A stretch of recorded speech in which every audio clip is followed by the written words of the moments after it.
Tudo da Canção Nova em um só lugar. Canção Nova Play. Estamos começando mais um programa Trocando Ideias, contando aí com a sua companhia, com certeza, não é verdade? Estamos aqui ao vivo, direto de Cachoeira Paulista. Hoje é terça-feira e às terças-feiras o programa é ao vivo neste horário, meio-dia. Você tem algumas reprises durante a semana, mas ele acontece geralmente aqui, né? Geralmente não, sempre ao meio-dia aqui às terças-feiras em Cachoeira Paulista. E você tem como participar conosco, né, nesses dias. Você pode mandar a sua pergunta, a sua dúvida, aquilo que você gostaria de saber, se inteirar, né, mais a respeito do momento em que estamos vivendo, da igreja, né, o que a igreja pensa, enfim. Você pode participar conosco através do Facebook /Trocando Ideias ou também no e-mail trocandoideias@cançãonova.com. Você ainda pode participar por telefone também, no 3186-2600. Não consegue nenhum desses meios? Não tem problema. Deu aqui, ó. Problema. Você pode mandar para nós uma cartinha com a sua pergunta, com a sua dúvida, com a sua participação. É Programa Trocando Ideias, Caixa Postal 57, CEP 12.630-000, Cachoeira Paulista, São Paulo. Tá vendo? Só não participa quem não quer. O programa Trocando Ideias ele está aberto a todo o público. E, mais uma vez, muito obrigada pela sua companhia, pela sua participação, porque é você quem faz a pauta deste programa. Boa tarde, professor. Bem-vindo. Boa tarde. Uma alegria estar de volta aí para mais um Trocando Ideias. Estamos aí, firmes e fortes, né? Luzia Santiago, bem-vinda. A paz para você, para Felipe, Amém. Para aqueles que estão em casa, para a nossa equipe, os que estão atrás dos bastidores. Então, é uma alegria ir assim numa varanda, numa sala de estar, depois de um almoço, de domingo, né? Mas também todos os dias, num barzinho, numa lanchonete, numa calçada, a gente sempre troca ideias. E olha que sai assunto, hein? Tem coisa do arco da velha, graças a Deus. E isso que é interessante, né? Que a gente sempre fala aqui no Trocando Ideias, é que não existe pergunta boba, não tem dúvida boba. É aquilo que a pessoa, no momento... É o assunto, né? Está querendo. Então, aqui não tem... Você não precisa ter vergonha de fazer a sua pergunta, de, né, mandar aqui a sua dúvida, porque todos são muito bem-vindos aqui, né? Qualquer participação vale a pena. A gente está aqui para isso, tá certo? Então, vamos lá começar o nosso programa, né? As nossas perguntas, porque são muitas, graças a Deus, que chegam aqui e a gente tem que, né, honrar a sua participação aqui conosco. Professor, o Pedro Henrique me pergunta aqui, gostaria de saber o que a igreja pensa sobre o sincretismo religioso.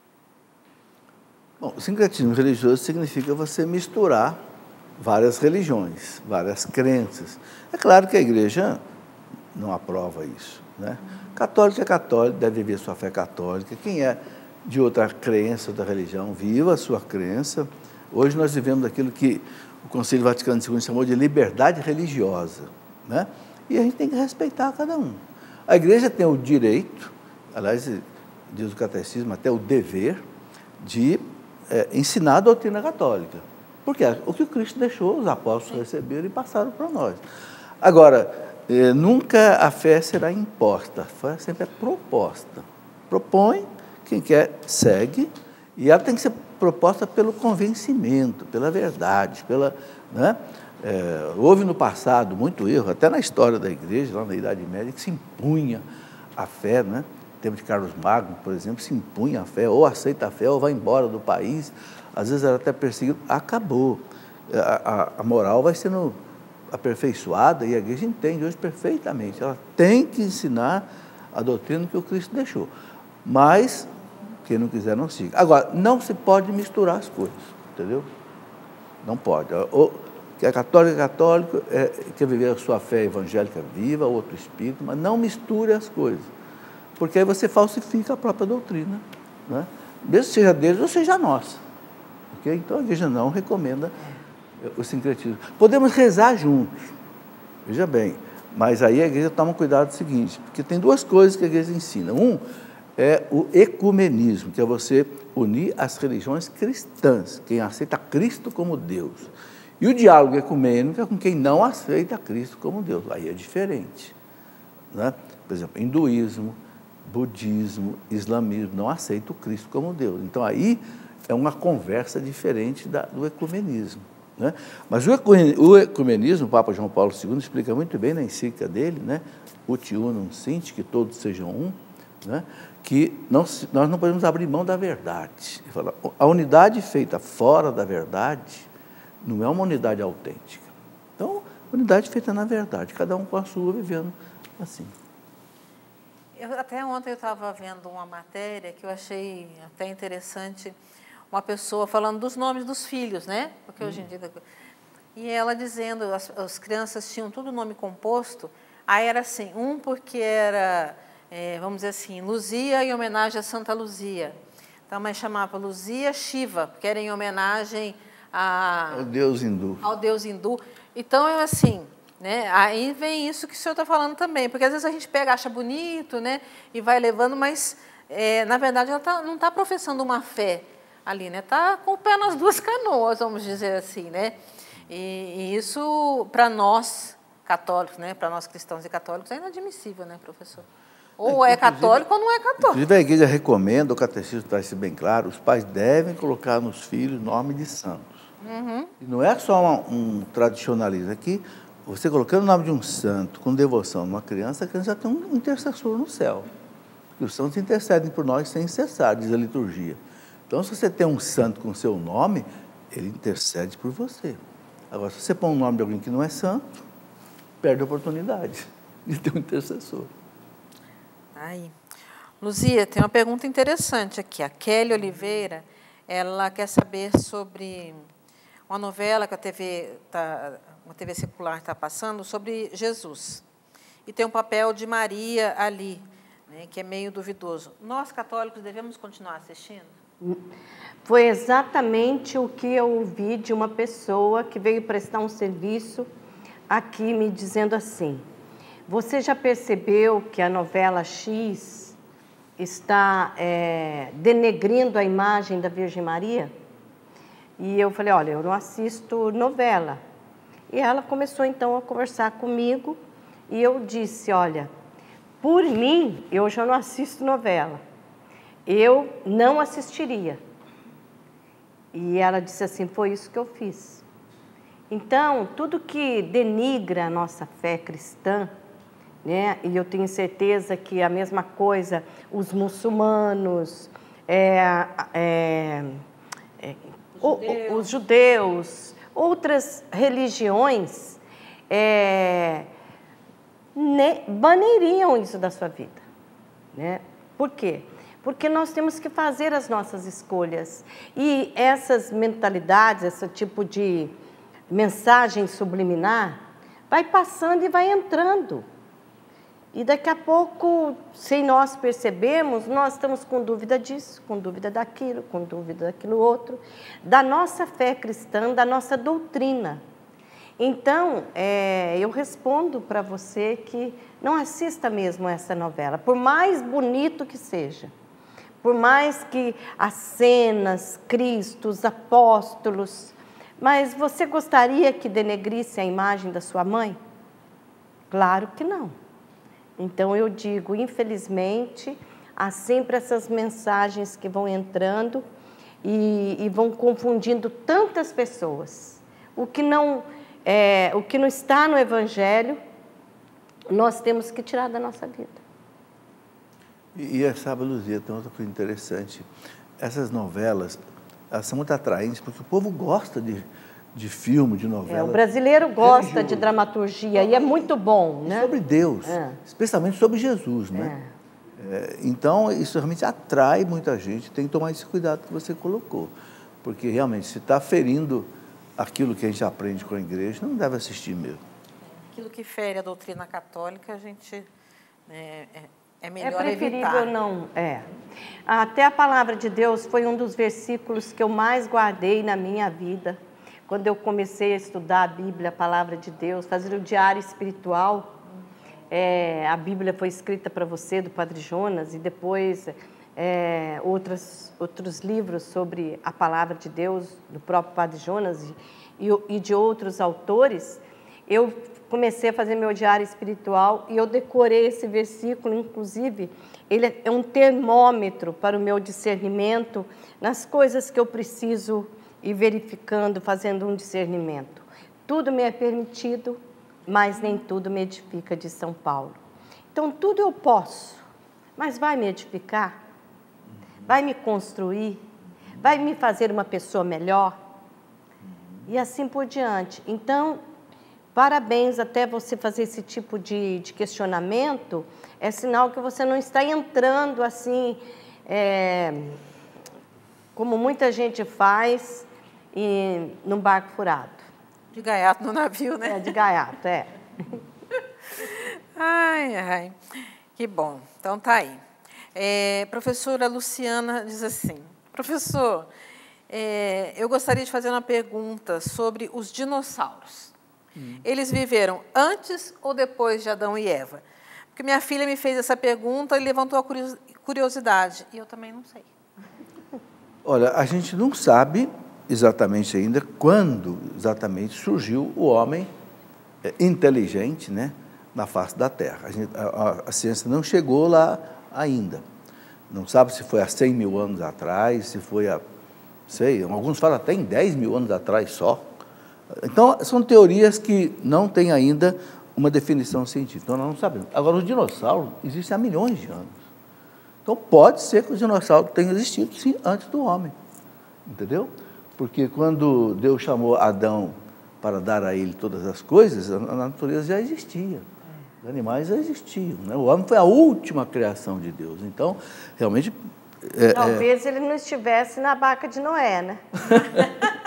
Porque como é que ele ia entrar? A não ser que fosse pequenininho, um casalzinho pequeno, né?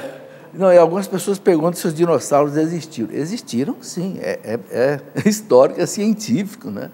Não tem dúvida. Tem ossadas de dinossauros comprovando a existência deles. Eles acabaram na face da Terra porque houve meteoritos muito fortes que criaram uma situação climática que eles não conseguiram sobreviver mais. Mas eles existiram, sim. E, olha, tem aí arcadas de dinossauro com milhões de anos. Então, realmente... devem ter existido antes do homem, sim. Tem. Parece que até aqui no Brasil tem restos do dinossauro. Tem. O Nordeste, principalmente, tem muitos fósseis, né, Jadir?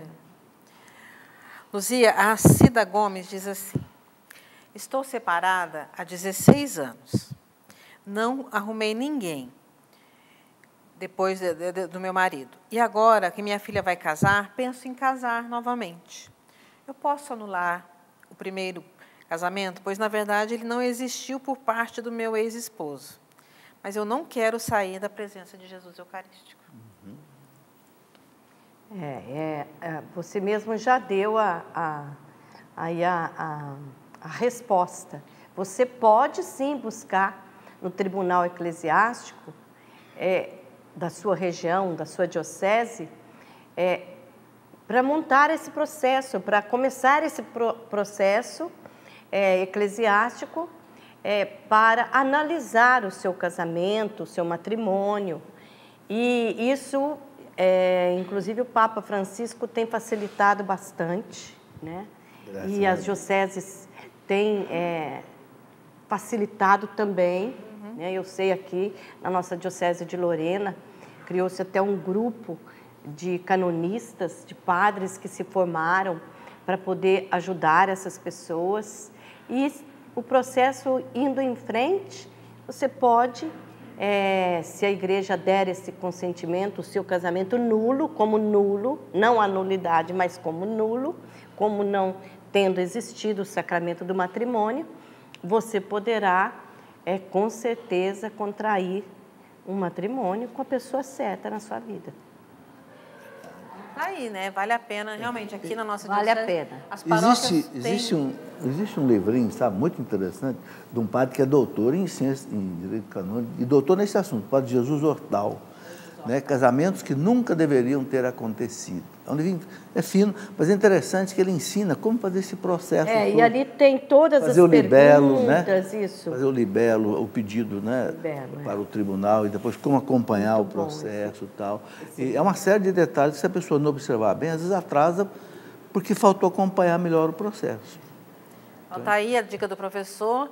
Casamentos que nunca deveriam ter existido é um livro do padre Jesus Hortal.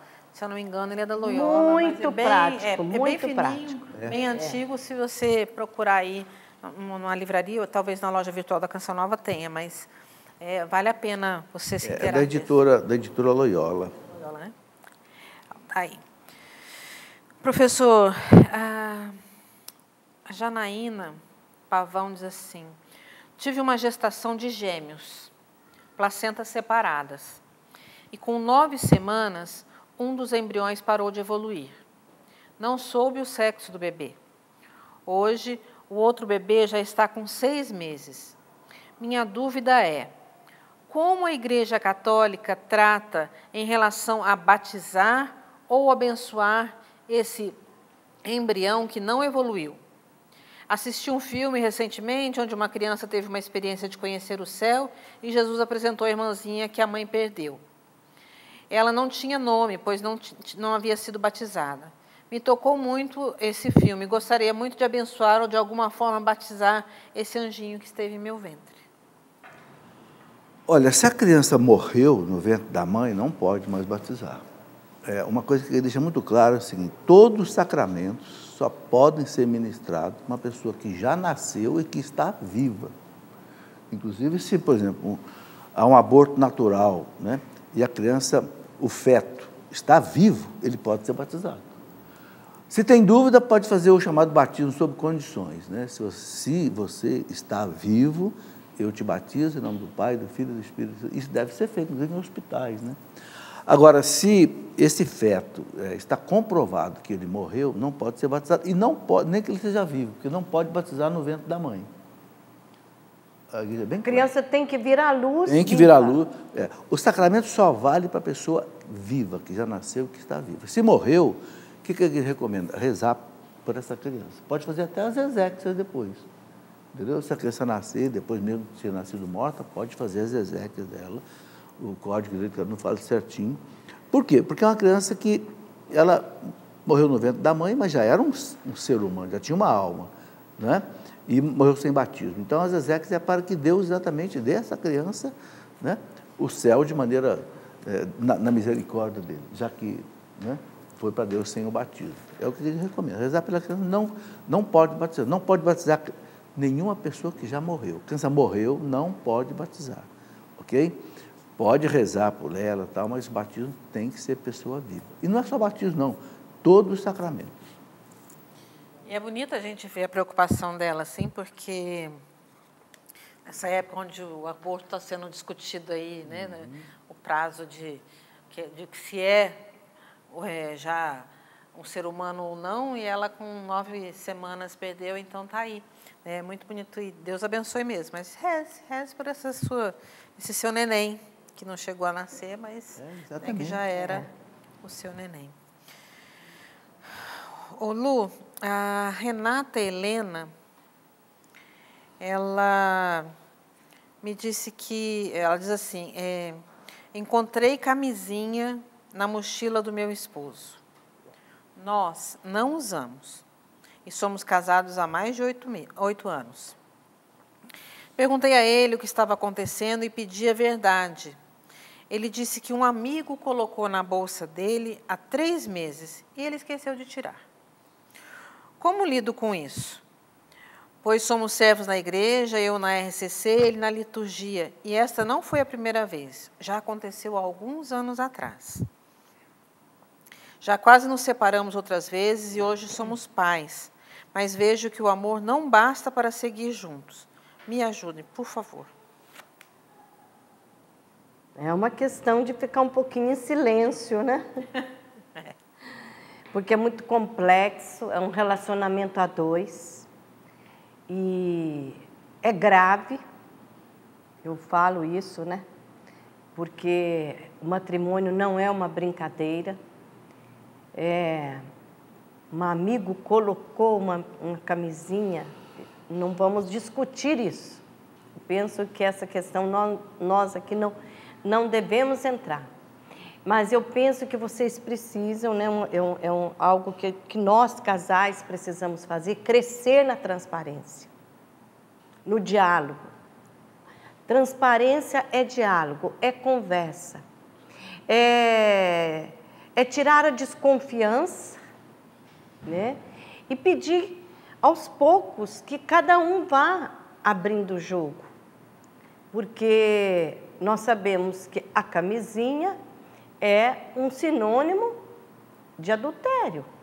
Se vocês não usam, inclusive para nós cristãos, né, a igreja não põe como lícito, e você está dizendo que não usa, você está sendo sincera, transparente, é preciso conversar mais com seu esposo, né? E buscar ajuda, talvez, porque às vezes o casal não tem condições de resolver sozinhos. Por isso a importância de conversar com uma pessoa mais experiente, um casal mais velho, de uma vivência maior. Aí você está dizendo que é da RCC, que é ministra da Eucaristia. Conversarem juntos com o pároco, quem sabe você talvez já tenha até conversado com o padre da paróquia, ou quem dirige aí a renovação carismática na sua cidade. Mas eu penso que seria importante alargar um pouco essa questão. Se você não está conseguindo que ele se diga a você e você com ele, é importante que essa ajuda ela se estenda um pouco mais, alargue com outras pessoas. Um diretor espiritual, um sacerdote, ou até mesmo o bispo, quem é responsável da pastoral familiar aí da sua paróquia. Quem você tem confiança, é preciso buscar ajuda e se abrir. Porque é muito complexo quando nós dizemos assim, não, seu marido está mentindo, aí não tenho como dizer isso. A gente não pode julgar isso, não posso né? julgar. Mas que é importante seguir em frente nesse diálogo, nessa conversa, nessa busca de entendimento. Você disse, não, isso aconteceu agora, mas aconteceu também lá atrás. E que amigo é esse que colocou na bolsa? Felipe? É um indício forte de que possa estar havendo um adultério. Indício. É um indício. Ninguém está dizendo que está havendo. É um indício, é um sinal. Né? Agora, isso mostra, Luzia, assim, que falta para ele evangelização, falta para ele conversão. Eu acho que essa esposa tem que se preocupar exatamente com isso, com a conversão dele, porque se um marido trai a esposa, né, não temos certeza disso, é porque esse homem não está convertido. Né? O relacionamento com Deus está cortado. Exatamente. Né? Então, eu acho que tem que, sabe, como diz o povo, a causa está mais embaixo. Né? Tem que buscar. Será que ele tem uma vida religiosa, frequenta a missa, se confessa, né? Medita aí a palavra de Deus? Eu acho que isso aí é que precisa cobrar dele e levar para ele, já que ela é ministra da Eucaristia. Né? Eu penso que precisa ir mais embaixo aí nesse problema. Sim. Porque isso é um efeito, agora tem que buscar qual é a causa disso. Né? Exatamente. A gente tem que ir mantendo esse diálogo e observando mesmo o nosso Porque, relacionamento. olha, é preciso dizer aqui, né? Eu sou homem e eu sei o que eu estou dizendo. O sexo para o homem é a pior tentação que existe. Eu acho que é pior do que o dinheiro, eu acho que é pior do que a fama, a glória, é o sexo. E se ele começa a ter dificuldade em casa, o relacionamento com a esposa, ele tem sério risco de cair no adultério. Agora, o que segura isso? É a fé, é a devoção, é a vida de oração. Porque senão, realmente... São os sacramentos, né? Sacramentos, senão coloca o casamento e a família em risco, sim. Então, né, procure ajuda, vale a pena, né, você procurar aí. Falando em ajuda, a gente quer lembrar aqui, hoje também, que a gente está com um livro aqui, ó, muito interessante. Respostas simples para perguntas difíceis. Então, tá aí, você pode... Bom, tem de tudo. Tem assunto aí sobre a cremação, sobre tatuagem, eutanásia, aborto, vícios, incesto e várias outras outros assuntos. Olha, é bem grossinho, se você quiser ver. Então, tem bastante assunto. E você pode entrar em contato com a... Ele é do padre Mário Marcelo, que é um deoniano, que já escreveu, como diz o professor Felipe, ele gosta de escrever sobre esses temas, que a igreja pensa sobre, né? A gente dizia antigamente que era o livro dos 3 pontinhos, e esse aí vem para acrescentar também. Então, você pode pedir na nossa loja virtual, né, loja.cançãonova.com, ou também através do 12 31 86 26 00. Vale a pena porque tem aí resposta para várias perguntas que você nem imagina, mas tem... São 100 perguntas. 100 perguntas. 100 perguntas? 100 perguntas. Tá aí, olha. Perguntas para tirar tudo que é dúvida. Professor, em falar em pergunta, olha aqui. O Jair pergunta assim: a nossa Igreja Católica Apostólica Romana permite a comunhão de casais do mesmo sexo? Eles podem receber a comunhão? Que na minha paróquia eu já presenciei tal ato. Se puder responder, fico agradecido, com a consciência tranquila. Se tiver no catecismo também da igreja, gostaria de saber como localizar. Bom, vamos pela lógica da doutrina católica. A doutrina católica tem uma lógica. A lógica é a seguinte: a igreja diz que a prática homossexual está no parágrafo 2357. Eu já redecorei esse número porque aparece toda hora, né? Então, o que diz lá? O catecismo diz: a pessoa ter uma tendência homossexual não é pecado. Agora, o catecismo diz: é pecado grave, ele chama até de depravação grave, usa uma palavra pesada. A prática homossexual. Então, se há um casal de pessoas do mesmo sexo, né, que aliás é difícil chamar de casal, né, porque o dicionário define casal... Quando eu fazer casal, a pergunta também eu fiquei casal como um homem e uma mulher. Mas vamos lá. Se há um casal, entre aspas, de 2 homens, e eles estiverem vivendo a prática homossexual, então, de acordo com o catecismo, isso caracteriza um pecado grave se eles forem católicos. Então, aí, evidentemente, não pode receber a comunhão. Quer dizer, a lógica é essa aí. Tá. Repetindo, qual é o parágrafo? Parágrafo 2357. 2357. Aí explica muito bem toda essa questão da homossexualidade. A igreja pede que se respeite, né, a pessoa homossexual. A igreja fala uma coisa muito bonita, que eles podem chegar à perfeição cristã, desde que vivam a castidade. Sim. Né?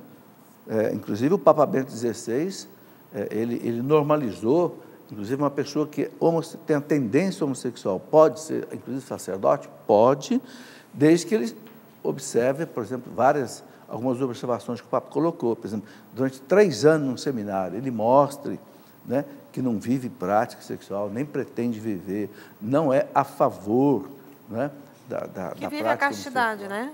Então, ele pode até ser ordenado, né? E a igreja bonita fala que pode chegar à perfeição cristã vivendo na castidade.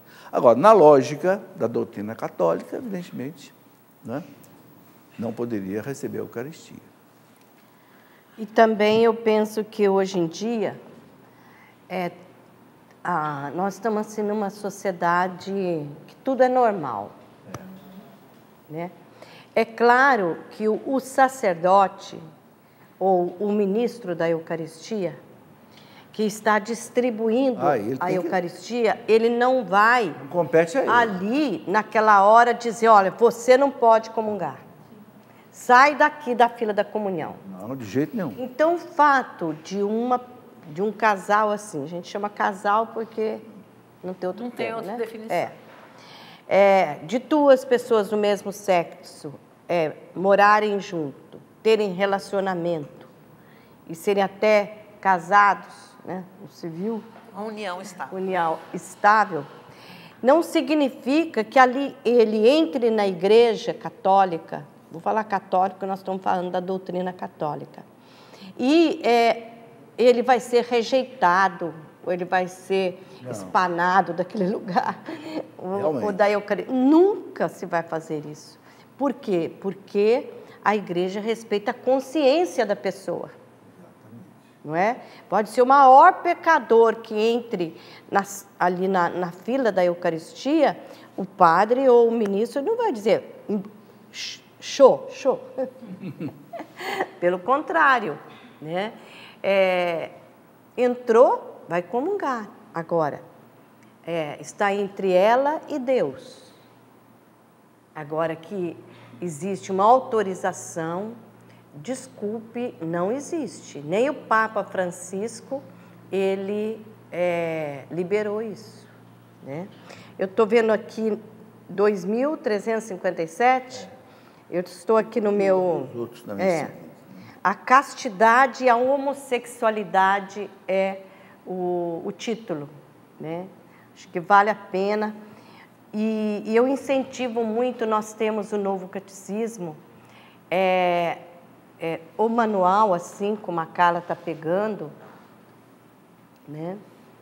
Aí o professor Felipe conhece da capa a contracapa, não sei. De frente para trás. E aí vem 2.357 e você vai ali lendo, estudando, você vai percebendo. E aqui vem depois o amor dos esposos, né?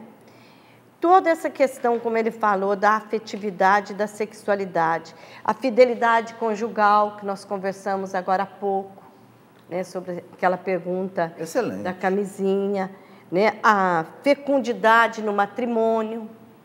Então, nós podemos, eu até incentivo, não sei se está até certo, mas eu incentivo, hoje nós temos o celular, temos o nosso tablet. É só baixar ali, né? Ou então ter na bolsa, é pesado, mas na nossa estante, para a gente poder não só responder aos outros a nossa fé, os fundamentos da nossa fé cristã, daquilo que nós acreditamos, porque recebemos essa graça do dom da fé. E isso é um depósito para todas as pessoas, para todos os filhos de Deus. E quando nós temos conhecimento, claro, o professor Felipe, ele tem decorado, porque ele é um cientista, né? Para quem não sabe, ele é um cientista. Agora, eu não sou uma cientista. Ele tem 5 cérebros, né, Luzia? Hein?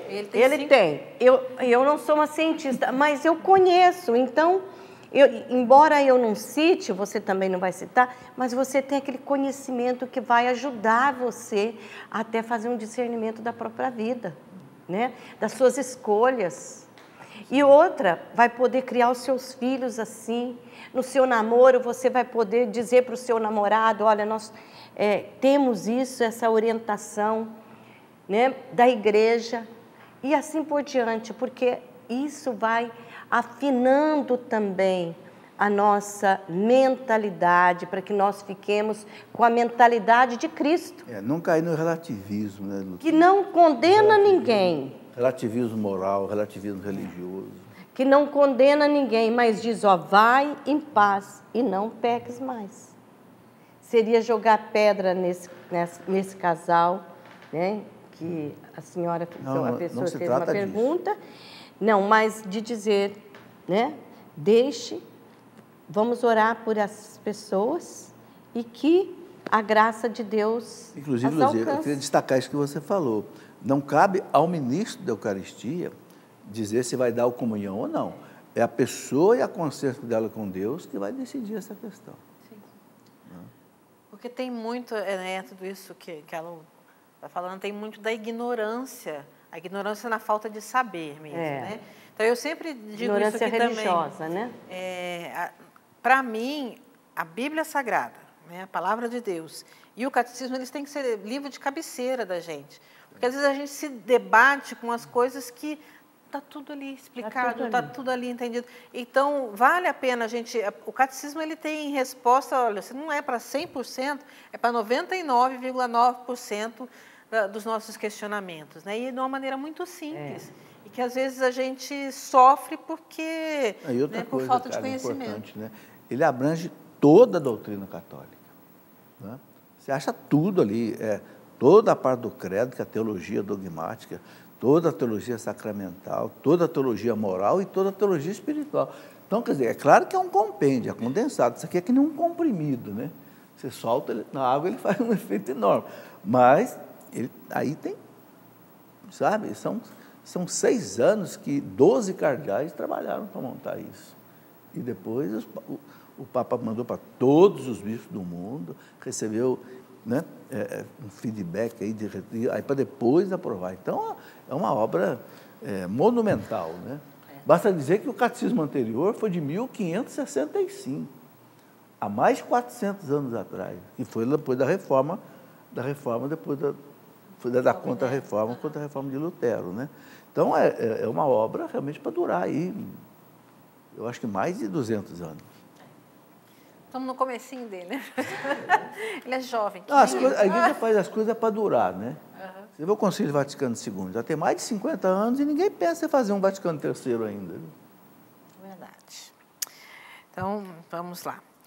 Ô Lu, essa aqui veio anônima, mas ele diz assim: não concordo com a posição dos meus sogros junto ao meu esposo, pois são extremamente exploradores, pedindo que meu esposo faça tudo para eles, inclusive com situações que eles poderiam resolver sozinhos, e usam pequenas doenças que eles têm para se fazer de vítimas e dependentes. Isso atrapalha meu casamento, pois meu marido passa a semana correndo atrás das coisas deles. E quando tem que fazer algo para a nossa casa, para a nossa família, ele está cansado e sem disposição. Sempre falei para ele filtrar um pouco isso, fazendo apenas o que realmente eles não conseguem fazer sozinhos. Mas ele amolece diante das chantagens emocionais. Porém, fiquei com dúvida quando li em Eclesiástico falando que os filhos devem servidão aos pais, como se fossem escravos. Isso se aplica apenas ao Antigo Testamento ou devemos seguir como essa orientação? Eu dou essa risadinha porque... Ela fica nervosa. É uma demonstração que é muito... É íntimo, né? Acontece muito nos casamentos. Acontece muito isso nos casamentos. Mas nós temos o 4º mandamento da lei de Deus, que é honrar pai e mãe. Então, tem filho que é afetivo por natureza. É afetivo, tem aquela ligação com seus pais. E tem outros que já não têm. É verdade. Tanta, né? Aquele cuidado, aquela coisa. Olha, eu vou dizer uma coisa. Se é com os pais dele, se eu fosse você, eu ia ajudar e me dobrar. Por quê? Porque eu me pergunto, seria chantagem mesmo? Ou seria talvez uma insegurança? Eu não sei quantos anos tem esses pais, né? Realmente a saúde dos pais. Olha, um dia desses eu fui no hospital fazer um exame quer dizer, fui no retorno médico. E eu vi um filho ali, e a mãe estava toda nervosa, porque estava demorando muito. Quem ia ser consultado ia ser o pai, num neurologista. E a mãe estava toda nervosa, dizendo que tomava remédio para depressão. E eu olhava, o filho só dava uma risadinha, ora para o pai, ora para a mãe. Ora para o pai, ora para a mãe. Eu pensei assim comigo, meu Senhor, eu estou achando que eu vou precisar entrar aí, vamos dizer, para suavizar essa senhora, né? E aí, né, a gente sempre quer ajudar alguém. Aí eu perguntei, a senhora é daqui? Ela falou, não, eu sou do Rio de Janeiro. Eu estava em São Paulo. Aí eu falei, nossa, que bacana, né? E aí ela falou assim, meu filho saiu do Rio de Janeiro, nos trouxe de carro até São Paulo, para o meu marido consultar. E é assim, ele olha mais para o pai do que para mim. E eu estou aqui, angustiada, já tomei um Rivotril, né? E não sei que horas que nós vamos ser atendidos. Aí ele ainda me disse assim, eu saí de Uberlândia, é uma cidade mineira lá, e deixei minha família, Fui para o Rio de Janeiro, trouxe meus pais de carro e estou aqui cuidando do meu pai, mãe. Por quê? Porque o meu pai está precisando. Então, há esse tipo de sentimento até entre a mãe e o pai e a mãe. Porque o filho dá mais atenção para o pai, o filho dá mais atenção para a mãe. E talvez muitos de nós vivamos essas situações com o nosso sogro, a nossa sogra, uma cunhada, um cunhado, alguém próximo da família. Mas também eu me pergunto assim, se esse seu marido deixar de fazer, ele vai ser feliz? Não é? Ele vai estar se sentindo tranquilo? Eu penso que não, porque ele afetivamente ele está bem ligado. É diferente se ele está falhando no lar. Aí precisa entrar num diálogo. Aí não pode acontecer. Não pode acontecer dele estar falhando, se ele está ausentando de casa, falhando com os filhos, está sendo negligente por causa dos pais, aí tem que dar um equilíbrio. Mas eu volto a dizer, não só no livro do Eclesiástico, mas toda a palavra de Deus diz que é uma bênção os filhos cuidarem dos seus pais. Isso torna-se bênção e não em algo negativo.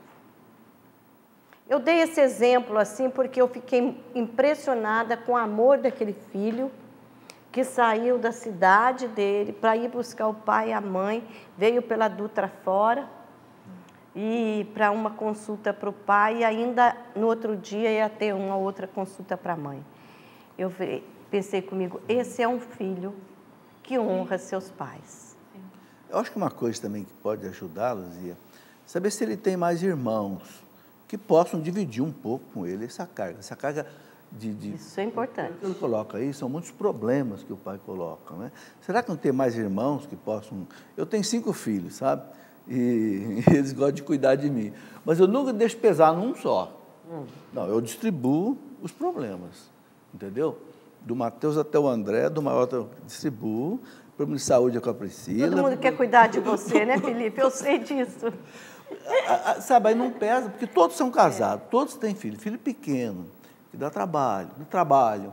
Então, você não pode pesar também em cima, é o que você falou, que tem aquele filho mais afetivo que a gente normalmente quer despejar em cima dele. Mas tem os outros filhos que têm a mesma responsabilidade. Então, a gente tem que dividir. E uma coisa boa aí que você disse, não interrompendo, que acontece muito na minha família. Hoje eu não tenho mais pai e mãe, mas todos nós tentamos abraçar o nosso pai e a nossa mãe, e os sogros também, e as sogras. É uma família assim. Então, o que a gente costuma fazer até hoje? Você, quem sabe, sugerir para alguém da sua família, dizer, vamos fazer uma reunião, vamos conversar sobre o seu pai, a sua mãe, né? E a família reúne até sem a presença deles. Do casal de pais. E falavam o que um pode fazer, o que o outro pode... Hoje um leva no médico, amanhã o outro vai cuidar da alimentação, o outro vai comprar o remédio. Né? E aí a família até se une mais em torno daquela situação dos idosos. Eu fiz exatamente isso. Eu não tenho tempo para cuidar de muitos problemas. Então, o que eu faço? Eu divido para eles. E funciona, cada um cuida de uma coisa. Olha, eu não consigo licenciar esse carro aqui, você pode cuidar para mim? Tá. Outro, olha, eu não consigo, preciso marcar um médico, você pode marcar uma... Entendeu? Aí, conforme o jeito de cada um, você vai distribuir. É a bem-aventurança de ter muitos filhos também. Isso ajuda. Ajuda, né? Que bom. E bom que tem uma médica, um dentista, engenheiro. Então, conforme a habilidade de cada um, você vai distribuindo. Né? E até digo, talvez você quisesse, minha amiga, né, está no anonimato, ouvir o que você gostaria. Mas também eu volto a dizer, a questão da família é algo tão assim, pessoal, íntimo, né? Que a gente aqui só está conversando, trocando ideias. Mas nós também não temos como dar uma resposta, não tem porque como. não estamos ali dentro da situação. A gente precisa ver a real necessidade, né? A pessoa que está vivendo, eu digo isso, porque às vezes a gente dá uma superfaturada em algumas coisas, porque tem sempre uma pontinha de ciúme de um lado ou de outro, né? Os irmãos também às vezes vão assim, lá, porque né, ele é o mais queridinho, e assim a gente também é com marido e mulher, então a gente está atento a isso. É lógico que aquilo que a palavra de Deus fala, nós temos que honrar pai e mãe, mas essa questão que eu acho até pesada, falar como escravos, né, não é assim também nesse sentido de a gente negligenciar na nossa família, porque a gente, quando casa, realmente também tem que dar atenção à nossa família. Mas não custa, eu acho que a gente tem que olhar o lado bom da coisa, né? Se a gente não fica se martirizando e reclamando, a coisa fica mais leve, né? Então, da gente se dispor, assim como você pode ajudar e se dispor a cuidar dos seus sogros, também o seu marido, né, pode te ajudar a cuidar da sua família, a gente tem que fazer esse intercâmbio aí, porque realmente todo mundo tem pai e mãe. E todo mundo precisa cuidar de todo mundo. Exatamente. Então, tá aí. Vamos lá, vamos nos unir e cuidarmos uns dos outros, porque nós também, se nós temos filhos, nós também um dia seremos sogro, sogra, né? E a gente tem que estar atento a isso. Professor, tem uma pergunta aqui interessante. A Letícia Santos diz assim, Deus é amor. Então, Deus ama o diabo? Olha, eu penso que é o seguinte, Deus é perfeito, né? Quando o catecismo abre, o primeiro parágrafo do catecismo, ele fala, Deus perfeitíssimo, né? Ou seja, em Deus não tem ódio, não tem raiva, não tem... Sabe, eu acho que não cabe a palavra Deus odiar o demônio, né? O demônio não se converte mais, por quê? Porque a decisão dele é irreversível, ensina a teologia. Quando ele toma, o anjo quando toma uma decisão, é uma decisão irreversível. Por quê? Porque ele tem todo o conhecimento de causa daquilo que ele está decidindo. Não é como nós, que não temos isso, né? Então, penso que Deus gostaria muito que o demônio se convertesse, mas é impossível. Então, não penso também que seja ódio. Deus não pode odiar ninguém, nem o mal, né? Não cabe a palavra ódio para Deus. Entende? Agora, realmente, ele tem que manter uma distância do demônio, porque o demônio faz o mal, então ele tem que repelir o demônio, né? Existe até o rito do exorcismo, mas isso não quer dizer que seja um ódio assim como o ódio que a gente interpreta, né? Um ódio como nós humanos reconhecemos, né? Porque Deus é amor. Uma vez eu ouvi isso dessa tipo de pergunta, né? Que estamos conversando aqui. Deus, ele nunca odeia ninguém, nem o demônio. Porque ele, na essência, ele é amor. Agora, é o demônio que não se deixa amar. É o demônio que odeia Deus. É o demônio que odeia Deus. É Deus que odeia Deus. Gente, Deus é e pronto. Isso é uma das coisas que a gente não tem explicação, mas sente. A gente vive, né? Deus não sente amor, ele é o amor. Então, a gente quer lembrar que o programa Trocando Ideias sempre tem a participação do Dom Orlando Brandes. Então, algum telespectador, alguém que está participando aqui conosco, manda uma pergunta especial para Dom Orlando Brandes, que é o arcebispo de Aparecida. E a pergunta hoje é da Girlaine. Ela é do distrito de Lucaia, Planalto, na Bahia. Então, aí, nosso abraço à Bahia. E a pergunta dela é a seguinte para Dom Orlando. Tem padres que dizem que na bênção final da missa, a gente deve se prostrar, receber a bênção e também fazer o sinal da cruz. Qual é o jeito correto? Filho, o jeito correto é a tua fé. A bênção não depende de uma posição corporal, mas depende do coração. Porque eu posso me ajoelhar, posso me inclinar e o meu coração estar longe de tudo isto. Agora, que prostrar-se, ajoelhar-se é bom, depende de você. Quer fazer uma inclinação? Depende de você. O mais importante é a sua fé em acolher a bênção que é dada. A igreja não prescreve para a bênção final uma posição. Por quê? Porque já estamos de pé, já estamos prontos para a despedida, isto é, para o início da missão.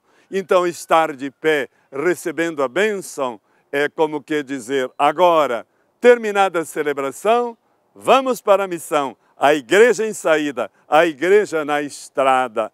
Repito, a bênção não depende de gestos corporais, mas da fé. Se você quer ajoelhar, ajoelhe. Quer inclinar-se, incline-se. Há uma liberdade em tudo isto. Porém, liturgicamente, as pessoas recebem na missa esta bênção de pé, que é um sinal, repito, missionário. Estou pronto para seguir Jesus, como de pé nós ficamos no anúncio do Evangelho. Estou pronto para o seguimento, pronta para a missão. Lindo, lindo, Ótimo, lindo, lindo. É bonito. O que não dá é para sair da missa sem a bênção, né, gente? Porque às vezes a bênção tem que pegar a gente no meio do caminho, assim. A gente comunga, sai. Então, isso não, né? Mas está aí nessa muito bom. De estar em prontidão, né? Muito bonito mesmo. A estrada, né? Após a bênção, a saída. E outra coisa que é lindo, né? Depende do coração da pessoa. A gente quer ajoelhar, ou a gente quer fazer assim, ou inclinar a cabeça, né? O importante é que Deus está vendo, né? E quem está abençoando, né? Naquela hora, abençoa para o envio, né? Deus nos enviando. Gostei muito, E obrigada. A gente precisa respeitar, né, Luzia, os gestos das pessoas, né? Porque o gesto exprime também o coração da pessoa, né? A gente não pode ficar proibindo, porque faz assim, porque faz assado, porque... Deixa a pessoa, ela está exprimindo a fé dela. A fé é livre. Não estamos fazendo nada que ofenda, né? Que seja indiscreto, deixa fazer, né? Então, estamos no finalzinho do programa, mas dá tempo de mais uma perguntinha aqui, olha. O Alain Teixeira da Silva, ele diz assim, professor, o Papa proclamou o fim da pena de morte. Então, se um policial em exercício católico matar uma pessoa, ele estará em condenação? Não, mas aí não é questão da pena de morte, aí é legítima defesa. Esse artigo o Papa não tirou do catecismo. A legítima defesa pessoal continua. Se você não tem outro recurso para se defender de um agressor injusto, é possível você se defender até matando ele. O catecismo é bem claro. 2 parágrafos depois do catecismo é que o Papa eliminou a pena de morte. Aí, quando o governo, a justiça decreta a pena de alguém que está preso. É isso que o Papa eliminou radicalmente. No exercício do trabalho, ele está com a legítima defesa, aí, no caso de policial, tal, isso continua valendo no catecismo. Tá certo. Eu quero agradecer a todos os sócios da Canção Nova que estão unidos a nós nessa empreitada, né, da digitalização. Eu tive a oportunidade de ir a Londrina agora no mês de julho e ver lá o nosso sinal digital, né, poder ver, e é tão bonito, né, quando a gente vê e assiste já na televisão a transmissão digital. Então, já são 210 cidades no Brasil. 210 cidades. Graças a Deus, que já sintonizam a Canção Nova no sinal digital. E se alguém tem alguma dúvida, pode entrar no mapa, já ver ali no tv.cançãonova.com/TV digital, se a sua cidade ou de algum conhecido seu já não está sintonizando de maneira digital. E agradecer por isso. E dizer que nós ainda temos muito. Estamos aí na metade do caminho, né, das nossas retransmissoras em sinal digital, mas com a graça de Deus e a sua ajuda, realmente, nós cremos que nós chegaremos lá, né, aos 100% né? digitalizado. Desde que começou aqui isso, no Brasil. há quanto tempo já, né? Quanto tempo, né? É uma luta sem E lembrando que a Canção Nova vive da divina providência, da doação dos nossos sócios evangelizadores. E tantos no anonimato. Então, Deus lhe pague, nós não cansamos de agradecer, Deus lhe pague. E pedimos, seja fiel. Você que não é um sócio, eu aproveito aqui para pedir, se associe e torne-se um sócio da Canção Nova, ou sócio adulto, ou sócio kid, porque nós precisamos da sua ajuda. E na Canção Nova, a moedinha faz milagres. Não se esqueça do seu generoso, da sua ajuda, que também é bênção para a sua família. Deus lhe pague. Deus lhe pague mesmo, e é isso. Né? A gente tem aqui essa frase que diz assim, evangelizar custa o que você pode, o que você não pode é deixar de ajudar. Então, e quem está ajudando a evangelização está evangelizando. Também. Tem o mérito. Eu gosto muito dessa frase do Paulo VI. Quem ajuda a evangelização tem os mesmos méritos do evangelizador. Porque se não houver contribuição, nós não podemos fazer um programa como esse. E outros programas, né? Obrigada, professor. Obrigada, Lu. Nada. Obrigada a você que esteve na nossa companhia, né, fazendo companhia a nós neste dia. E a gente se encontra no próximo Trocando Ideias. Deus abençoe.